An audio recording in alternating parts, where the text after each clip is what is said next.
Alors, démarrons sans plus attendre avec Francis Duruflé qui va nous montrer. J'ai fait un petit récap en disant l'innovation, c'est comme un iceberg. Il y a ceux qui se voient, mais aussi ceux qui ne se voient pas. Et donc, Francis, je te laisse partager ta présentation pour 10 minutes et nous montrer l'envers de l'innovation au niveau des drones.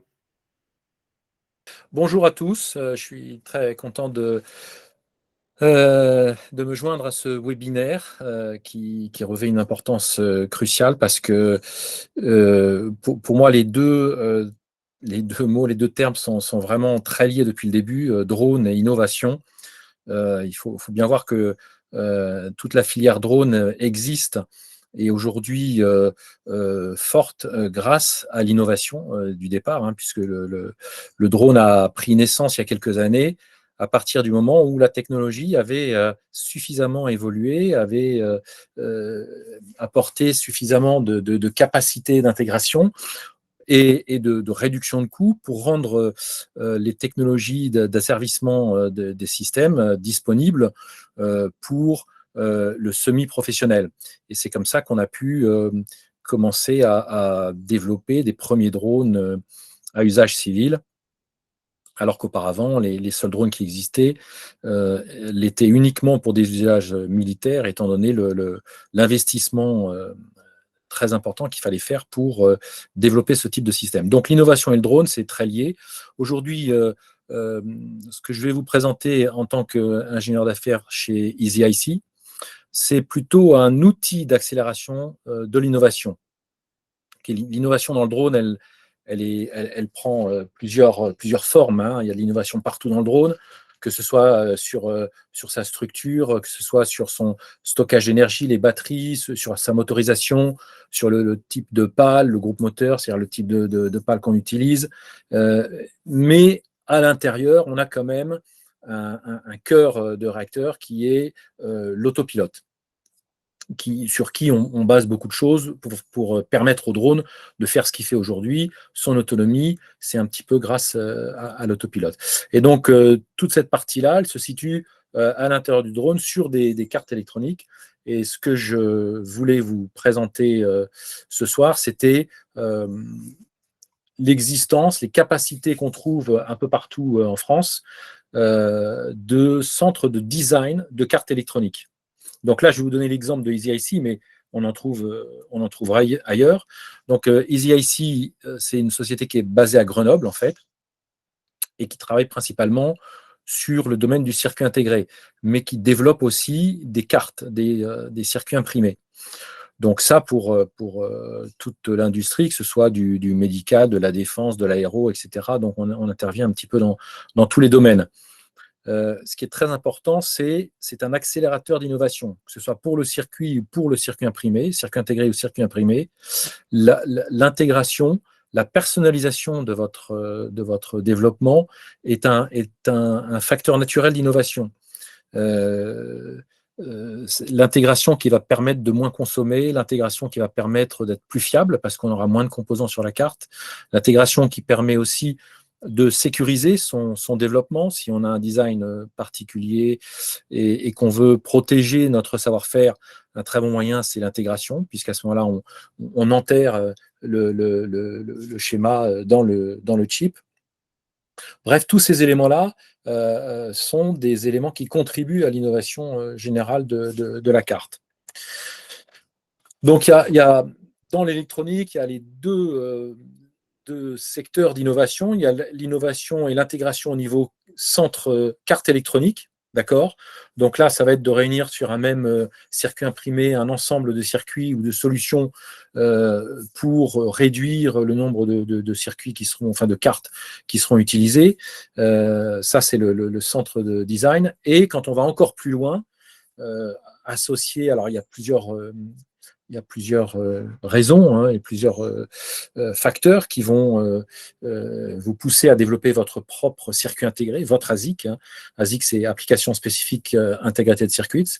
Donc, votre propre circuit, ça sera pour des besoins, parce qu'on a des grosses quantités, parce qu'on a des choses vraiment à protéger, parce que aussi, les circuits sur étagère chez les fabricants n'existe pas. Ça arrive. Donc, il faut développer notre propre circuit. Bref, on peut aller vers le développement du circuit intégré. Alors, sur les cartes électroniques, on a plusieurs fabricants de circuits imprimés à travers la France. Chacun a sa particularité. Il y en a beaucoup qui sont spécialisés dans l'aéro, qui fonctionnent déjà pour des clients comme Airbus, comme Dassault, etc. Donc, qui sont qualifiés et qui peuvent être utilisés pour des développements spécifiques dans du drone de taille importante, ou même quel que soit le drone, mais qui sera qualifié aéro. Toutes les tailles disponibles. On a différents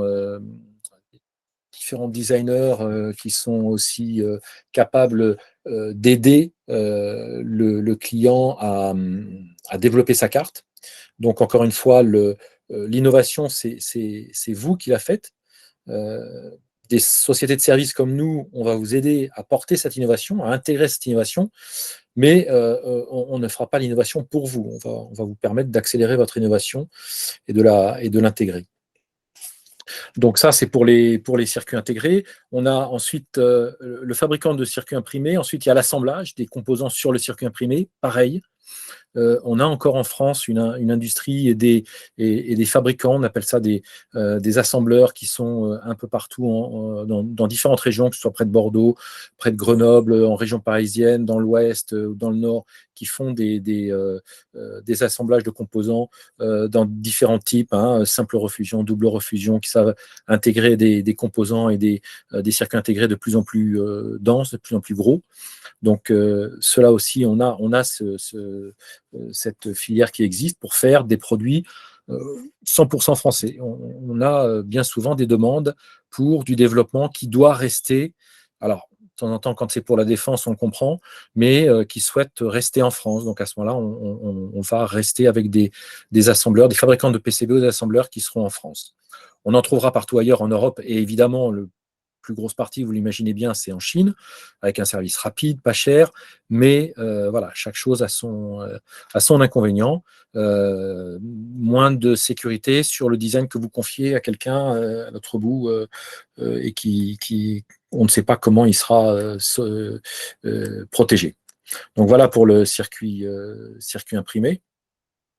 Donc le circuit imprimé comme le circuit intégré obéissent à peu près à la même règle générale, avec un avant-projet ou une préétude qui est très importante, puisque c'est ce qui conditionne en fait le développement. C'est dans cette phase-là qu'on va se dire, OK, c'est faisable ou pas faisable. Et si c'est faisable avec quelles conditions économiques?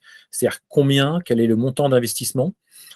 Évidemment, dans un circuit imprimé qu'on va faire fabriquer, il y a des investissements, il y a des outillages à payer, quelques milliers d'euros pour avoir son propre circuit imprimé. En circuit intégré, c'est pareil. On a aussi un investissement à faire, des masques à payer. Ce n'est pas des milliers d'euros, là, c'est plutôt des centaines de milliers d'euros, jusqu'à plusieurs millions, en fonction du type de technologie qui est choisie et du type de briques de base qu'on veut intégrer dans ce circuit intégré. Donc voilà, c'est des choses qu'il faut voir avant le développement et qui vont conditionner le prix du composant en production de série. Donc voilà, c'est un écosystème, c'est un monde particulier. Quand vous confiez le développement d'un circuit imprimé, mais surtout d'un circuit intégré à un partenaire, ce partenaire, il se doit lui-même d'être connu et d'avoir des partenaires fonderies. La fonderie, c'est l'usine. C'est elle qui va fabriquer le circuit intégré. Donc, le premier d'entre eux, c'est TSMC, qui a 70% du marché, qui est basé à Taïwan, qui a aussi des usines en fabrication aux US et ailleurs, mais c'est principalement à Taïwan. On a la chance en France d'avoir 2 usines qui sont basées en France et qui font de la fonderie, donc qui font des circuits intégrés en France. C'est X-Fab, qui est basé en région parisienne, en bordure de l'autoroute A6 en sortant de Paris, et ST à Grenoble, qui est une usine franco-italienne, mais qui est en tout cas européenne, et qui a une fonderie qui est basée en France. Et donc là, ce sont des technologies, des gravures hyper fines, donc on arrive à du nanomètre, aujourd'hui de finesse de gravure, des wafers, donc des plaques sur lesquelles sont répétés le même motif de 12 pouces, donc de la production qui est plutôt faite pour du gros volume, hein. Vous imaginez du téléphone portable, etc. Mais on a aussi une possibilité de faire des petits volumes quand il s'agit de développement spécifique. Voilà. Ensuite, des partenaires d'industrialisation, parce que il faut tester, il faut packager ces petites puces. Et puis, le plus important, en tout cas en coût, ce sont les partenaires, les outils qui permettent de vous aider à développer ce circuit intégré. Donc voilà. Donc, quand un centre de design comme EasyIC, c'est un centre qui a développé des partenariats, qui dispose des outils, qui sait où faire fabriquer ces circuits et qui va rentrer ensuite, il y a environ 90 personnes, avec un certain nombre d'experts qui, au moment où le projet lui est confié, va le challenger et va en discuter et donner un résultat de préétude pour dire si effectivement c'est une intégration qui est faisable ou pas.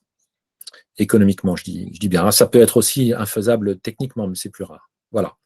Donc voilà ce que je voulais dire sur l'innovation et l'intégration circuit imprimé, circuit intégré. C'est des phases importantes quand on parle du drone.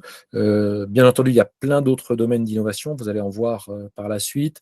On a de l'innovation dans toutes les autres briques du drone. Et c'est ça qui est d'ailleurs intéressant dans le drone, c'est que c'est un assemblage de pratiquement tous les problèmes techno qu'on peut rencontrer dans les différentes matières, hein, entre le refroidissement des moteurs, entre la transmission du signal entre le drone et le sol, etc. Enfin bref, il y a de quoi faire. Il y a beaucoup de secteurs d'innovation.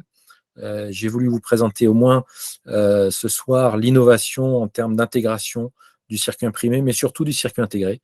Et surtout, n'hésitez pas à me solliciter ou à me contacter si vous pensez que vous avez un projet qui serait intéressant et on pourra toujours le voir ensemble. Voilà, merci beaucoup de votre attention. Merci beaucoup, Francis. Donc, on retient EasyIC pour tout ce qui est production de circuits intégrés.